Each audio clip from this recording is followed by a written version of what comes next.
సుమన్ టీవీలో మీ personal and business promotions కోసం కింది నెంబర్కి కాంటాక్ట్ చేయండి. నమస్కారం. సుమన్ టీవీ కర్నూలుకు స్వాగతం. గత దశాబ్దన్నర కాలంగా తన కుటుంబం కంటే ప్రజా జీవితంలోనే ఎక్కువ కాలం గడిపి ప్రజల సమస్యలే తన సమస్యలుగా, ఆ సమస్యల పరిష్కారమే ఎజెండాగా ఎట్టకేలకు ప్రజాదరణ పొంది శాసనసభ్యునిగా ఎన్నికైన డాక్టర్ పార్థసారథి గారికి స్వాగతం. మొట్టమొదట సుమన్ టీవీ కర్నూలు తరపున శుభాకాంక్షలు. ధన్యవాదాలు.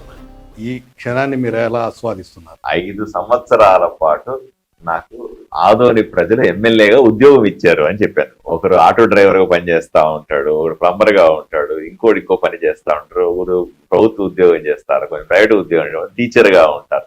రకరకాల ఉద్యోగాలలో పాటుగా ఎమ్మెల్యే అని కూడా ఒక 5 సంవత్సరాల కోసం ప్రజలు ఇచ్చినటువంటి ఉద్యోగంగా భావిస్తా ఉన్నాను. దీన్ని సక్రమంగా చేయాలి. దీన్ని ఏదో పదవి వచ్చిందని అనుభవించడము, లేదా పదవి వచ్చిందని ఎగిరి గంతేయడము ఇదేం శాశ్వతం కాదు. ఈ పదవులన్నీ కూడా ప్రజలకు మనం ప్రతిపాదన చేశాం. అయ్యా మీకు సేవ చేసే భాగ్యాన్ని మాకు ఇవ్వండి అని అంటే ప్రజలకు మన ఆలోచన విధానం నచ్చి, మన నడవడిక నచ్చి, మనం చెబుతున్న మాటలు నమ్మి మనకు ఓటేశారు. 5 సంవత్సరాలు నీకు ఉద్యోగం ఇస్తున్నామయ్యా, చక్కగా చూసుకో, తర్వాత చూద్దామా అన్నారు. తర్వాత వల్ల 5 సంవత్సరాలు నాకు ఎమ్మెల్యే ఉద్యోగం వచ్చింది. దీంట్లో నేను ఇప్పుడు రాణించాల్సిన అవసరం ఉంది, ప్రజల అంచనాలకు నిలబడాల్సిన అవసరం ఉంది. సో అలా చేయగలిగితే నా జీవితం ధన్యంగా భావిస్తాను. అంటే మీరు గత 15 సంవత్సరాలుగా మీ కుటుంబానికి లేదా మీ బంధుమిత్రుల కంటే కూడా ఎక్కువ ఈ ప్రజా జీవితంలోనే గడపడానికి ఇష్టపడ్డారు. సుదీర్ఘ పోరాటం. మీరు ఈరోజు శాసనసభ్యునిగా ఎన్నికైంది ఒక రోజు రాత్రితోనో లేకపోతే 1 నెలతోనో 2 నెలలతోనో అయింది కాదు. ఈ 15 సంవత్సరాల పోరాట పటిమ ఇప్పుడు మీరు దీన్ని ఉపశమనంగా ఫీల్ అవుతున్నారు లేదా అదనపు బాధ్యతగా భావిస్తున్నారా? ఉపశమనం ఎక్కడ ముందు కంటే ఇప్పుడు ఎక్కువ పని చేయాల్సిన అవసరం ఉంది. ఇంత ముందు కంటే ఇప్పుడు ప్రజలకు ఎక్కువగా అందుబాటులో ఉండాల్సిన అవసరం ఉంది. ఇంత ముందు కంటే ఇప్పుడు ప్రజలకు ఎక్కువ బాధ్యత వహించాల్సిన అవసరం ఉంది. ఇంత ముందు కంటే ఇప్పుడు ఎక్కువ జవాబుదారితనంతో ఉండాల్సిన అవసరం ఉంది, అందుబాటులో ఉండాల్సిన అవసరం ఉంది. చిన్న పెద్ద సమస్య వచ్చినా మా ఎమ్మెల్యే మాకున్నాడనే ధైర్యంతో ప్రజలు ఉంటారు. వాళ్ళకి భరోసా కల్పించాల్సిన అవసరం కూడా ఉంది. కాబట్టి చాలా పెద్ద బాధ్యత ఇది, చాలా పెద్ద బరువైన ఉద్యోగంగా భావిస్తాను. ఈ కూటమి ఘన విజయంలో మీ పార్టీ కేంద్ర నాయకత్వం చాలా కృషి చేసింది. ఇప్పుడు ఈ రాష్ట్రం గత ప్రభుత్వం వ్యవహార శైలిని చూస్తే విపరీతంగా అప్పులు చేసి దీన్ని ఎలా అధిగమించగలరని మీరు అనుకుంటున్నారు? మేము గత జగన్మోహన్ రెడ్డి గారి పరిపాలనలో మేము విభేదించింది ఏమిట్రా అంటే, ఏ రాష్ట్రమైనా అప్పులు చేస్తుంది, అప్పులు చేయడం తప్పేమీ లేదు. అప్పులు తీసుకొచ్చిన అప్పుల్ని ఏ విధంగా ఖర్చు పెడతామని, ఇప్పుడు మనం కూడా మన కుటుంబం కోసం ఎక్కడన్నా అప్పు తెచ్చామనుకోండి, మనం జలసాలు చేసేసి డబ్బులు పంచేసి అందరికి ఖర్చు పెట్టేసి గడిపేస్తే తెచ్చిన డబ్బులకి మళ్ళీ ఎలా రీపే చేయగలుగుతాం? అదే సందర్భంలో మనం తీసుకున్న అప్పులు కానీ, రాష్ట్రానికి వచ్చిన అప్పులు కానీ, దాన్ని తీసుకొని వచ్చి ఇక్కడ ఇన్ఫ్రాస్ట్రక్చర్ తయారు చేసి ఆదాయం వచ్చే వనరుగా మార్చగలిగితే దాని ద్వారా మళ్ళీ అప్పులు తీర్చడం, కొత్త అప్పులు తేవడం ఇవన్నీ సహజంగా జరిగే కార్యక్రమం. ఏ రాష్ట్ర ప్రభుత్వం అయినా సరే సహజంగా చేసే కార్యక్రమాలు. ఇక జగన్మోహన్ రెడ్డి గారి పరిపాలనని మేము ఎక్కడ విమర్శించినామంటే, డబ్బులు తెస్తా ఉన్నారు. ప్రతి మంగళవారము ఆర్బీ దగ్గరికి పోయి వేల కోట్ల రూపాయలు తెచ్చి, తెచ్చిన డబ్బులు తెచ్చినట్టుగా ఉద్యోగస్తులు జీతాలు ఇవ్వడానికి సరిపోయింది, తెచ్చిన డబ్బులు తెచ్చినట్టుగా ఏదో ఒక బటన్ నొక్కుడుకు అయిపోయింది, ఏదో డబ్బులు తీసుకొని వచ్చి అవినీతికి సరిపోయింది. ఈ రకంగా తెచ్చిన అప్పునంతా కూడా దిగమింగేశారు. అది ఏ విధంగానూ ప్రజలకు ఉపయోగపడకుండా చేశారు. ఆ అప్పుల ద్వారా వచ్చిన డబ్బుల్లోంచి ఆదాయం రాకుండా చేశారని విమర్శించినాం. ఈ రోజు అలా జరగకూడదని కోరుకుంటాం. డెఫినెట్ గా కొత్తగా ఏర్పడిన ప్రభుత్వం బాధ్యతగా ఉంటది, పారదర్శకంగా ఉంటది. మీరు గమనించారలే, జగన్మోహన్ రెడ్డి గారి పరిపాలనలో వాళ్ళు రోజు విడుదల చేసే జీవోలు కూడా మనకి ఎక్కడ కనిపించేవి కాదు. దేనికి ఎంత ఖర్చు పెడుతున్నారా చెప్పండి అయ్యా అంటే ఎవరు వినేవాడు కాదు, ఎవరు సమాధానం చెప్పేవాడు మనకు అసలు. జగన్మోహన్ రెడ్డి కంటే సరే ఆయన ఎంత దారుణం చూడండి. జగన్మోహన్ రెడ్డి గారు నడుచుకుంటూ వచ్చి ప్రజల మధ్య 16 నెలలు 18 నెలలు పాదయాత్ర చేస్తూ వచ్చి ముఖ్యమంత్రి సీట్లో కూర్చున్నాడు. కూర్చున్న తర్వాత సుమారుగా 5 సంవత్సరాల పాటు ఎక్కడ ప్రజల్లో కనిపించలేదు, ప్రజలతో మాట్లాడలేదు. చివరి రోజులు వచ్చేసరికి పాదయాత్ర కాదు కదా, పరదాలు కట్టుకొని తిరిగే పరిస్థితికి చేరుకున్నాడు. ఆ దుస్థితికి చేరుకున్న ముఖ్యమంత్రిని 5 సంవత్సరాలు మనం ఎక్కడన్నా చూశామా అని అడుగుతా ఉన్నాం. అంటే ప్రజలకు అందుబాటులో ఉండాలి, ప్రజలతో మమేకం అవ్వాలి, ప్రజలకు నిష్పక్షపాతంగా పనిచేయాలి, వాళ్ళకి జవాబుదారితనంతో ఉండాలి. అప్పులు తెస్తాము, అభివృద్ధి చేయడానికి కేంద్ర ప్రభుత్వం సాయం చేస్తుంది, వీటినన్నింటినీ కూడా మనము పారదర్శకంగా ప్రజలకు చెప్పాల్సిన అవసరం ఉంది. అన్నిటినీ కూడా అందుబాటులో ఇస్తున్నటువంటి జీవోలైనా సరే, మనం చేస్తున్న పనులైనా సరే ఎప్పటికప్పుడు ఇంటర్నెట్ లో పెట్టి ఎవరైనా క్రాస్ చెక్ చేసుకుని ఎవరైనా సరే ప్రశ్నించే అధికారాన్ని ఇవ్వాల్సిన అవసరం కూడా ఎంతో ఉంది. ఆ రకంగా తప్పనిసరిగా ఈ కూటమి ప్రభుత్వం చేస్తుంది. ఇప్పుడు మీ కొత్తగా ఈ ప్రభుత్వం ఏర్పాటైన తర్వాత భారతదేశంలోనే ఒక పెద్ద project Bharat petroleum corporation limited వాళ్ళు ఇక్కడ మన రాష్ట్రంలో పెట్టుబడులు 50,000 కోట్ల రూపాయలు పెట్టుబడులు పెట్టాలని ఒక ఆకాంక్షతో ఉన్నారు. దీనికి కేంద్ర ప్రభుత్వం నుంచి మనకు అందుతున్న సమాచారం ప్రకారంగా వాళ్ళు కూడా సానుకూలంగా ఉన్నారు. ఇది వస్తుందన్న నమ్మకం మీకుందా, లేకపోతే మధ్యలో ఇంకా ఏదైనా అవాంతరాలు ఎదురయ్యాయి వేరే రాష్ట్రాల నుంచి కానీ మీ రాష్ట్రాలు మీ పాలితంలో ఉన్న రాష్ట్రాల నుంచి ఏమన్నా అడ్డంకులు వచ్చే అవకాశం? ఆంధ్రప్రదేశ్ లో కూడా మేం పాలిత రాష్ట్రమే కదా, ఎందుకు బీజేపీ పాలిత? ఇప్పుడు ఎన్డీఏ ప్రభుత్వం కేంద్రంలో, ఎన్డీఏ కూటమి ప్రభుత్వం రాష్ట్రంలో, ఎక్కడ తేడా ఉంది? అక్కడ డబుల్ ఇంజిన్ సర్కార్ లాగా పైన నరేంద్ర మోదీ గారు 3వసారి ప్రధానమంత్రి, ఏదో చంద్రబాబు నాయుడు గారు 4వసారి ముఖ్యమంత్రి. ఇద్దరు కూడా కూటమికి సంబంధించినటువంటి వ్యక్తులే కదా. ఒక PM గా సీఎం. ఇప్పుడు రావాల్సినటువంటి పరిశ్రమలైనా రావాల్సినటువంటి నిధులైనా పరిగెట్టుకొని వస్తాయి అంటాను నేను. ఆంధ్ర రాష్ట్రం అభివృద్ధి చెందడానికి ఇంతకు మించిన అవకాశం రాదు అని మాత్రం గట్టిగా చెప్తాను. ఎందుకంటే కేంద్ర ప్రభుత్వ పూర్తి సహకారం ఉంటుంది, కేంద్ర ప్రభుత్వ ఆశీస్సులు అండదండలు ఉన్నాయి. మేము ఇక్కడ రాష్ట్ర ప్రభుత్వంలో భాగస్వాములుగా ఉన్నాం, మేము మంత్రులుగా ఉన్నాం, మేము ఎమ్మెల్యేలుగా ఉన్నాం, అందరినీ కలుపుకుపోయే పరిస్థితులు ఉన్నాయి. ఈ రోజు రాష్ట్రాన్ని అభివృద్ధి చేయడమే సింగిల్ ఎజెండాగా ఈ రోజు ఏర్పడినటువంటి కూటమి బ్రహ్మాండమైన ఈ రోజే మంత్రివర్గాన్ని ఏర్పాటు చేసుకుంది, బ్రహ్మాండంగా పనిచేస్తుందని మాత్రం గట్టిగా చెప్తాను.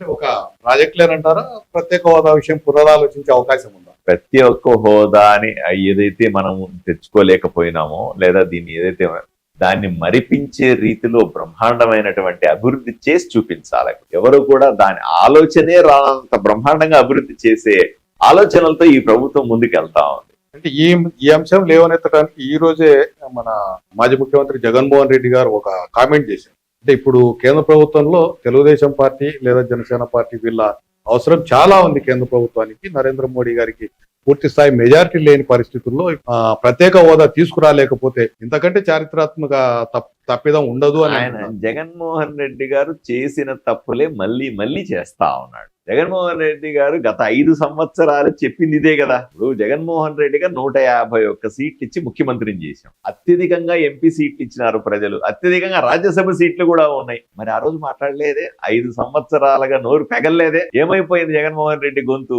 అంతకు మించి ఆయన ఏమైనా చేసినాడా? ఈ రోజు జనాలందరూ కూడా ఇంటికి సార్ బాబు నీకు ఎక్కువైపోయింది, ఇంకా ఇంతకు మించి నిన్ను భరించలేము అని చెప్పి ఇంట్లో కూర్చోబెట్టుకున్న తర్వాత 5 ఏళ్ళు ఇట్లే అయిపోతుంది, మళ్ళీ ప్రత్యేక హోదా చెప్పండి. ఏదో రక నిరంతరం జగన్మోహన్ రెడ్డి చేసిన గారు తప్పు ఏంటంటే ప్రాంతాల మధ్య చిచ్చు పెట్టేది, జనాల మధ్య గొడవలు సృష్టించేది, కులాలు మతాలని మధ్య గొడవలు పెడతా ఉండే. ఇలాగే 5 ఏళ్ళు గడిపినాడు. ప్రజలు ఇది కాదు కోరుకుంటుంది. ప్రజలు కోరుకుంది సంక్షేమ అభివృద్ధి 2 వైపులు జోడెడ్డు బండ్లాగా పోవాలని కోరుకున్నారు. ఆయన సంక్షేమం అన్నాడు, అన్ని తప్పుడు సంక్షేమాలు చేసినాడు. బటన్ నొక్కుతున్నాడు దొంగ బటన్లు నొక్కినాడు. ఇది మంచి పద్ధతి కాదు.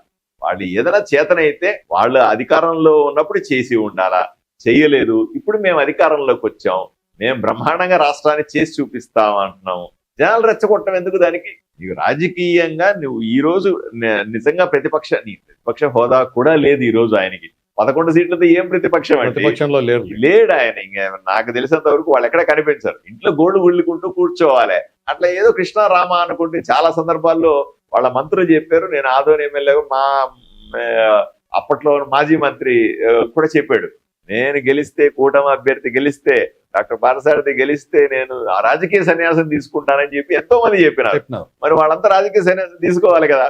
మేము అది కూడా కోరుకోవట్లేదు. అభివృద్ధిని ఆస్వాదించండి అంటున్నాము, చేతనైతే 4 మంచి సలహాలు ఇవ్వండి అంటున్నాము. కేవలం ప్రజలు రెచ్చగొట్టే పని మాత్రమే చేస్తానంటే ఎలా? అంటే ఆ పార్టీ రాజ్యసభ నేత విజయసాయి రెడ్డి గారు అంటున్నారు, వాళ్ళకు 16 లోక్సభ సీట్లు ఉండొచ్చు, మాకు 15 రాజ్యసభ సీట్లు ఉన్నాయి, వాళ్ళ అవసరం కేంద్ర ప్రభుత్వానికి ఎంత ఉందో మా అవసరం కూడా అంతే ఉంది. ఏ రోజు కూడా అవసరాల కోసం ప్రభుత్వాన్ని నడపడం, అవసరాల కోసం రాజకీయాలు చేయడం అనేది భారతీయ జనతా పార్టీ రక్తంలోనే లేదు. మీరు గుర్తించుకోండి, వాజ్పేయి గారు ఒకే ఒక్క సీటు ఆ రోజు మేనేజ్ ఉండొచ్చు. ఈ రోజు ఆలోచన చేయండి, 5 ఏళ్ళు ప్రధానమంత్రిగా ఉండేవారు కదా. ఒకే ఒక్క సీటుని, ఒకే ఒక్క ఓటుని వదులుకొని ప్రధానమంత్రి పదవి లాంటిది తృణప్రాణంగా ఆడ పడేసినటువంటి చరిత్ర ఉన్నటువంటి భారతీయ జనతా పార్టీ ఏ రోజు కూడా మా పదవుల కోసమో దేనికోసం మేము రాజీ పడలేదు. ఈ రోజు కూడా రాజీ పడం. మేము వ్యతిరేకించినాం, ఈ 2024లో జగన్మోహన్ రెడ్డి గారు ఈ రాష్ట్రానికి పనికిరాడు, ఆ ముఖ్యమంత్రిగా ఆయన్ని దించేయాలని నిర్ణయం తీసుకొని కూటమి ఏర్పాటు చేసుకున్నాం. కూటమికి బ్రహ్మాండమైన ప్రజలు మద్దతు ఇచ్చినారు. మేము ఆ రోజు చెప్పింది కరెక్టే, ఈ రోజు చేస్తుంది కరెక్టే కదా. వాళ్ళు లేకుండా కూడా మా బిల్లు మేము పాస్ చేసుకునే శక్తి మాకుంది. అంటే వాళ్ళు మా సహకారం ఊరికే అన్నది వాళ్ళ ఉనికిని చాటుకోవడానికి, వైఎస్ఆర్సీపీ వాళ్ళు వాళ్ళ ఉనికిని చాటుకోవడానికి మేకపోతు గాంభీర్యం అంటారు చూసారా, దాన్ని చూపించడానికి ఈరోజు మాకు రాజ్యసభలో 17 మంది ఉన్నారు, మా అవసరం కూడా కేంద్రానికి ఉంది. ఇవన్నీ మేము అడిగితే కదా, మేము అడిగితే మీరు సాయం చేయాలి, మేము అడగం కదా. మాకు అవసరం బిల్లు మంచిగా ఉంటే సాయం చేయండి, ఓటు ఎత్తండి, చెయ్యొత్తండి కదా. గత 5 ఏళ్లుగా చూసాం, జగన్మోహన్ రెడ్డి అడిగినా అడగకపోయినా వాళ్ళు ఎంపీలందరూ చేతులు ఎత్తారు కదా, అన్ని పార్టీలు చేతులు ఎత్తినాయి కదా. అంటే ఆ రోజు మీకు మా అవసరం లేదు, ఇంకా తప్పక మేము చేతులు ఎత్తినాము అనే మాట అదే చెప్తున్నారు. ఆ రోజు అవసరం ఉన్నా అవసరం లేకపోయినా ఒకే రకంగా వ్యవహరించినాం, అవసరం ఉంటే కూడా ఒకే రకంగా వ్యవహరిస్తున్నాం. అది భారతీయ జనతా పార్టీ తీరు, ఎన్డీఏ పక్షాలను గౌరవించే తీరు. ఈ విషయాన్ని వాళ్ళు అర్థం చేసుకోవాలి. కేవలం బురద జల్లాలే, ఏదో వాళ్ళ ఉనికిని కాపాడుకోవాలంటే ఆ రాజకీయాలు వేరే. ఎలక్షన్లు అయినాయి, ప్రభుత్వం ఏర్పడి ఒక రోజు కాలే, ఒక రోజులో మళ్ళీ రాజకీయాలు మొదలు పెడితే ఎలా కదా, ఓపిక ఉండాలి కదా మనుషులకి. అంటే వాళ్ళు ట్రోల్ చేస్తూనే ఉన్నారు కదా. ఆయన ముఖ్యమంత్రిగా ప్రమాణ స్వీకారం చేయకముందు కూడా హామీలు ఇచ్చినారు, ఏం పట్టించుకోవట్లేదని ట్రోల్ చేస్తూనే ఉన్నారు కదా. ఏం పట్టించుకోవట్లేదని నువ్వు పట్టించుకోవట్లేదు కాబట్టే కదా మాకు అధికారం ఇచ్చినారు కదా. ఈ రోజు నుంచి మేము ఇప్పుడు ఈ రోజే 5 బిల్లుల మీద బ్రహ్మాండంగా సంతకాలు చేశారు మా ముఖ్యమంత్రి చంద్రబాబు నాయుడు గారు. మొదటి సంతకం 16,000 టీచర్ పోస్టులకి సంతకం చేసినాడు. విషయం ఆలోచన చేయండి. నాకైతే చాలా గర్వంగా అనిపిస్తా ఉంది. మా ప్రభుత్వం, ఎన్డీఏ ప్రభుత్వం, ఆంధ్రప్రదేశ్ లో 16,387 ఉద్యోగాలు ఇవ్వబోతా ఉంది డిసెంబర్ లోపల. అంటే చాలా ఆలోచన చేయాల్సిన విషయం. ఈ అవకాశం జగన్మోహన్ రెడ్డి కూడా ఉండింది. ఎందుకు ఇవ్వలేకపోయినాడు? ఆ చేతగాని ప్రభుత్వం కదా అది. ఏ రోజైనా సరే అరే రాష్ట్రం అంతా నిరుద్యోగులు ఉన్నారే, డిఎస్సి కోసం వెయిట్ చేస్తా ఉన్నారే, సంవత్సరాలుగా ప్రిపేర్ అవుతా ఉన్నారే, ఎన్నో ఆశలు పెట్టుకున్నారే ప్రభుత్వ ఉద్యోగం వస్తుందని, టీచర్గా మనం జీవితాన్ని బ్రహ్మాండంగా ఉండొచ్చని ఎంతో కళ్ళగన్నారే. మనం కూడా ఇస్తే పోయా, నువ్వు 16,000 ఇవ్వకపోతున్నావు, 5,000, 10,000 ఎంతో మంది కొంతమంది ఏమీ లేకుండా 5 ఏళ్ళు చెప్పేది మాత్రం. మీరు జగన్మోహన్ రెడ్డి గారు అధికారంలోకి రాకముందు చెప్పింది ఏంటి? ప్రతి సంవత్సరం 1వ తారీఖు జనవరికి జాబ్ క్యాలెండర్ ఊకదంపుడు ఉపన్యాసాలు ఇచ్చినారు. జరిగింది ఏంది? 5 సంవత్సరాలు ఎన్ని జాబ్ క్యాలెండర్ రిలీజ్ చేసినారు? ఏమి చేయలేదు. ప్రజలు మోసాన్ని గమనించినారు. ఇక్కడ కూటమి ప్రభుత్వం అలా మోసం చేయలేదు. మేము చెప్పినాం, ఎలక్షన్ల ముందు చెప్పినాం, మొదటి సంతకం డిఎస్సి మీద పెడతారు, మెగా డిఎస్సి మీద పెడతారు ముఖ్యమంత్రి గారు అని ప్రకటించింది కూటమి. అదేవిధంగా మొదటి రోజే 16,387 ఉద్యోగాలు ఇచ్చాం. ఇది కదా ప్రభుత్వం అంటే, ఇది కదా మాట నిలబెట్టుకోవడం అంటే. మీరేమో గత ప్రభుత్వం ప్రజలను మోసం చేసింది అని మీరు అంటున్నారు, ఆయనేమో అసలు ఇన్నిచ్చినాము ప్రజలే మమ్మల్ని మోసం చేసినారు కానీ ఆధారాలు లేవు అంటున్నారు. దీంట్లో ఏది నిజం? ఆడలేనమ్మంట మధ్యల మీద పడి కొట్టుకుందంట. సో అట్లాగా ఈయన చేతగాని ప్రభుత్వాన్ని నడిపి ప్రజలు నిందించడం ఎంతవరకు కరెక్ట్ చెప్పండి కదా. ప్రజల విఘ్నులు, ప్రజలకు ఎవరికి ఓటేయాలో స్పష్టత ఉంటుంది. ప్రజలు చాలా జాగ్రత్తగా గమనిస్తారు ఎవరు మనకు పనికొచ్చే ప్రభుత్వం, ఏది మనకు పనికిరాని ప్రభుత్వం, ఎవరికి ఓటేస్తే రాష్ట్రం బాగుంటుంది, ఎవరికి ఓటేస్తే రాష్ట్రం సర్వనాశనం అవుతుందని ప్రజలకు చాలా క్లారిటీ ఉంటది. అవన్నీ వదిలిపెట్టి నువ్వు ఓడిపోయినావు కదా, నీకు ఓటేయలేదు కాబట్టి ప్రజలందరూ కూడా మమ్మల్ని మోసం చేసినారంటే ఎట్లా? ప్రజలు నువ్వు మోసం చేసినావు. ప్రజలు ఎప్పుడు కూడా ఎవరిని మోసం చేయలేదు. ఎవరు అవకాశం అడిగినా సరే ఇచ్చినారు. జగన్మోహన్ రెడ్డి గారు పాదయాత్ర చేస్తూ ఒక్క అవకాశం ఇస్తే అడిగితే బ్రహ్మాండంగా అవకాశం ఇచ్చినారా లేదా? బ్రహ్మాండంగా ఇచ్చినారు. మళ్ళీ ఈ రోజు ఏమైంది? 5 ఏళ్లలో ఇతను పనికిరాడు, ఇతనికి అవకాశం ఇవ్వడానికి వీలు లేదని నిర్ణయం తీసుకున్నారా లేదా? ఆయనకి ఇచ్చినట్టు పెద్ద మెజారిటీ, ఆయనకి 151 సీట్లు ఇస్తే 164 సీట్లతో బ్రహ్మాండమైన మెజారిటీ కూర్చోబెట్టారు కదా. ప్రజల విఘ్నులు. ప్రజల నిర్ణయాన్ని శిరసా వహించాల్సింది పోయి ప్రజాస్వామ్యంలో ప్రజలను నిందించడం అన్నది సిగ్గుచేడు. ఎందుకంటే దౌర్భాగ్యం ఇంకోటి ఏమీ లేదు వైఎస్ఆర్సీపీ పార్టీ. రాష్ట్రంలో కూటమి ప్రభుత్వం ఏర్పడిన తర్వాత 5 ప్రధాన అంశాలుగా తీసుకొని తొలి సంతకం చేశారు ముఖ్యమంత్రి గారు. రేపు మీరు 19వ తారీఖున శాసనసభలో శాసనసభ్యునిగా మీరు ప్రమాణ స్వీకారం చేయబోతున్నారు. ఆ తర్వాత మీ నియోజకవర్గంలో ఏది ప్రధాన అంశంగా తీసుకొని పరిష్కరించక అనే ఆలోచన మీకుంది? ఆదోనిలో గత 15 సంవత్సరాలుగా ఎంతో ఇబ్బందులు పడింది, పూర్తిగా చితికిపోయింది. ఒకప్పుడు 2వ బాంబేగా పిలువబడేటువంటి ఆదోని, వాణిజ్య కేంద్రంగా ఉన్నటువంటి ఆదోని ఈ రోజు మీరు చూస్తే అత్యంత దయనీయ స్థితిలో ఉంది. ప్రజలకు కనీస వసతులు కూడా లేకుండా వారానికి ఒకసారి మంచినీళ్ళు వస్తాయి. రోడ్లు భయానకంగా ఉన్నాయి. ట్రాఫిక్ కోసం బైపాస్ రోడ్డు వేయాలంటే బైపాస్ రోడ్లు వేయలేని పరిస్థితి. గుంతలు ఏ రోడ్డు మీద కానీ ఏ గుంతలో పడతారు, ఈ వర్షానికి ఏ గుంతలో పడతామో ఎవరికి నడ్డిరుగుతుందో తెలియని పరిస్థితి. హాస్పిటళ్లు భయానకమైన పరిస్థితిలో హాస్పిటల్స్ ఉన్నాయి. ప్రజలకు కనీస మరుగుదొడ్లు కూడా ఇవ్వలేని దుస్థితిలో అక్కడ ఎమ్మెల్యే ఇంతకాలం అంటే నియంతృత్వ పోకడ. నన్నెవరు మాట్లాడతారులే, నన్నెవరు అడుగుతారులే, నన్నే అడుగుతివా అనే ప్రతి ఒక్కడు. అన్నిటికంటే అహంకారం. ఎక్కడ పోయినా సరే ఆయన గేటు ముందు చేలు కట్టుకొని నిలబడాలి. గంటల కొద్ది ఎండల్లో ప్రజలు నిలబడాలి. ఓట్లేసిన ప్రజల ఓట్లతో ఎమ్మెల్యే అయ్యి వాళ్ళ భిక్షతో నువ్వు హోదాలో ఉన్న వ్యక్తి ప్రజల్ని గేటు దగ్గర నిలబడి చీలు కట్టుకొని అంటే ఈ నోటుకొచ్చింది మాట్లాడాలే ఓలే అంటా ఉంటే ప్రజలు సహిస్తారా? ఆలోచన చేయండి. సరైన అవకాశం వచ్చింది. ప్రజలు మార్పు కోరుకున్నారు. చట్టపరంగా అతని మీద చర్యలు తీసుకోవాల్సిన అవసరం కూడా ఉంది. ఎందుకంటే ప్రజలు ఒకసారి కాదు, 2 సార్లు కాదు, 3 సార్లు ఎమ్మెల్యేగా ఎన్నుకున్నారు ఆ వ్యక్తిని. అయినప్పటికీ కూడా అతను ప్రజలను నిర్లక్ష్యం చేసినాడు. ప్రజలకు హక్కుగా రావాల్సిన నిధులన్నింటినీ కూడా అవినీతి కింద తినేసినాడు. ఈ నిర్లక్ష్యం వెనక ఎదురులేదన్నదా లేకపోతే ఇంకా వేరే అహంకారం? అంతే. అహంకారం. నన్ను ఎవడు ఏం చేస్తాడులే, ఇక్కడ ఎవరు ఏం చేస్తాడు, నన్ను ఎవరు ప్రశ్నిస్తాడులే. ప్రశ్నించిన వాళ్ళ మీదంతా పోలీస్ కేసులు, ప్రశ్నించిన వాళ్ళంతా మీద రౌడీయిజం, గూండాయిజం, వాళ్ళ విపరీతమైన కబ్జాలు. ఊరి నిండా విలువైన స్థలం కనపడితే దాన్ని కబ్జా పెట్టుకుని నాది అని చెప్పుకునే పరిస్థితి. ఎవడు నన్ను అడుగుతాడులే, ఎవడడ్డం వస్తాడులే అని అహంకారం, నియంతృత్వ పోకడలు, ఇవన్నీ కూడా ప్రజలు అసహించుకున్నారు. ప్రజలు చీకొట్టినారు. అదే నేను వెళ్ళి ప్రజల్లోకి వెళ్ళి నేను వాళ్ళు ప్రతిపాదించగానే నేను కబ్జాదారుని కాదు, నేను రౌడీజం చేయను, గూండాయిజం చేయను, మీకు సేవ చేయడానికి వచ్చానని చెప్పగా పెద్ద ఎత్తున ఆశీర్వదించినారు.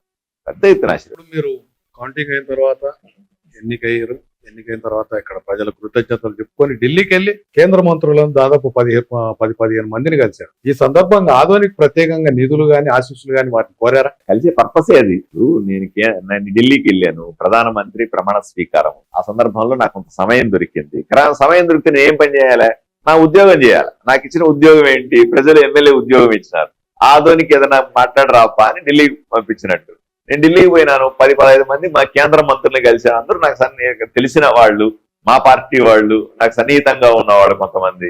వీళ్ళందరినీ కలిసి నేను 1-2 చేతులు ఎత్తి వేడుకున్నాను. అయ్యా, నన్ను ప్రజలు నాకు ఎమ్మెల్యే ఉద్యోగం ఇచ్చినారు, దయచేసి ఈ ఉద్యోగాన్ని సక్సెస్ఫుల్ గా చేయాలంటే మీ అందరి ఆశీస్సులు ఉండాలా, సహాయ సహకారాలు ఉండాలా అని అభ్యర్థించడానికే వెళ్ళాను. అంతకుమించి నాకు పర్పస్ వేరే ఏమీ లేదు, నాకు వ్యక్తిగతంగా ఏమీ లేదు. నేను ఒక డాక్టర్, నాకు ఏం పనులు ఉంటాయి మంత్రులతో? నా నియోజకవర్గాన్ని అభివృద్ధి చేయడానికి వాళ్ళ సహకారం ఇది తప్ప నాకు ఇంక వేరే ఏమి లేదు. ఈ రాబోయే 5 సంవత్సరాలు ఎవరి దగ్గరికి వెళ్ళి దండం పెట్టినా, ఎవరి కాళ్ళు మొక్కినా, ఎవరిని రిక్వెస్ట్ చేసుకున్నా కేవలం ఆదోని కోసమే పని చేస్తా, ప్రజాశ్రేయస్సు కోసం, అంతే. అంతమించి ఏమీ లేదు. నిన్ననో మొన్ననో మీరు కామెంట్ చేశారు, ఎమ్మెల్యేగా ఉద్యోగం ఇచ్చారు, అదే నాకు ఇండ్లు చూపండి. ఆ టైంలోనే అంటే నేను కొత్తగా అక్కడ ఎమ్మెల్యే అభ్యర్థిగా వెళ్ళిన సందర్భంలో మాజీ ఎమ్మెల్యే చేసిన దురాగతాలు, అతను నాకు కనీసం ఇల్లు దొరకకుండా అక్కడ నేను ఏ ఇంటికైతే అడ్వాన్స్ ఇవ్వడానికి పోతానో, ఏ ఇల్లు రెంట్కి తీసుకోవడానికి వెళ్తానో ఆ ఇంట్లో వాళ్ళందరినీ కూడా బెదిరించడం, వాళ్ళందరినీ ఇల్లు ఇవ్వద్దని చెప్పడం, నా మీద అప్పటికే నేను ఊర్లోకి వెళ్ళగానే 1-2 పోలీస్ కేసులు పెట్టించడం, ఇవన్నీ కూడా నన్ను భయపెట్టడానికి, నన్ను ఏదో రకంగా మానసికంగా క్షోభ పెట్టడానికి ప్రయత్నం చేసినా, నన్ను డివేట్ చేయడానికి ప్రయత్నం చేసిన. ఆ సందర్భంలో నేను వాళ్ళు క్యాజువల్ గా విలేకరులు కూర్చొని, ఏమంటే ఎక్కడ ఉంటారు మీరు ఇల్లు అంటే, నా ఇంటి పరిస్థితి నేను ఇల్లు ఎత్తుకుంటున్నాను అని చెప్పాను. నిజమే అది. అంటే అతని అరాచకాలు, మాజీ ఎమ్మెల్యే అరాచకాలు ఆ స్థాయిలో ఉన్నాయి. ఎవరినైనా సరే ఏదో విధంగా అణిచేయగలను అనేది దాన్ని నేను ధైర్యంగా ఎదుర్కొన్నాను, అంతే. అంతమించి ఏమి లేదు. ఆదోని శాసనసభ్యుడిగా ఎన్నికైన డాక్టర్ పార్థసారథి గారు వారి మనసులో ఉన్న ప్రతి కోరిక ప్రయాసేసు కోసం నెరవేర్చుకోవాలన్నదే వారి తపన కూడా అదే. వారి ఆకాంక్ష తపన నెరవేరాలని సుమన్ టీవీ తరపున కోరుకుంటూ నమస్కారం.